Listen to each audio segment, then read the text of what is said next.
Joseph knew that they hated him, but he said, this prayer, this dream I have, listen to it. I pray thee. Like, why would you beg them to listen to a dream that you know is probably going to upset them? But again, that's just the naive person that he was.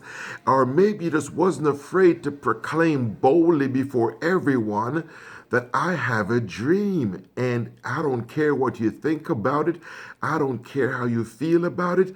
I'm just going to tell you my dream because it has to come to pass. What a faith, what an audacity. And I tell you this much, that if you keep your dreams to yourself, you may avoid a lot of the beatings and a lot of the suffering that Joseph had to endure. But I guess Joseph just didn't care. Sometimes you just don't care what people say. Sometimes you just don't care what people think. Sometimes you just can't care what people do. You just got to keep your eyes on the prize. Keep your focus on what God is about to do in your life. And don't worry about how you feel sometimes, because some days you're going to have down days where nobody likes you and nobody wants to talk to you and everybody wants to curse you out. But you just got to look to God. Hallelujah. Look to him in the good times and look to him in the bad times.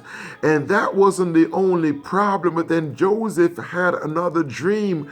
And this time he added the moon and the stars to it, signifying Joseph's mother and father. Now, please bear in mind, there's a little misunderstanding here in what he was talking about, because his mother had died a few years earlier, but it was probably just signifying that man, woman, boy, child, father, mother, brother, sister, cousin, uncle, aunt, nephew, niece, nephew, everybody would be bowing down to him one day. When his father heard this, he said, shall I bow down to you also? He was upset too, but he kept it in his heart.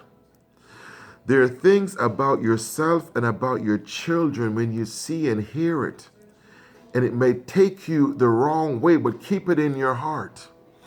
When Jesus was in the temple and his mother came and found him, he said, Mother, don't you know I must be about my father's business? They were looking for him for almost 3 days, and the answer he gave sounded crass, it sounded rude, it sounded disrespectful. But even though he said that, Mary kept these things in her heart and knew that there was something special about this child. And right now we're talking about you, that something special is in you, whether you believe it or not. Until tomorrow, grace, peace, mercy, and blessing, Brother Young.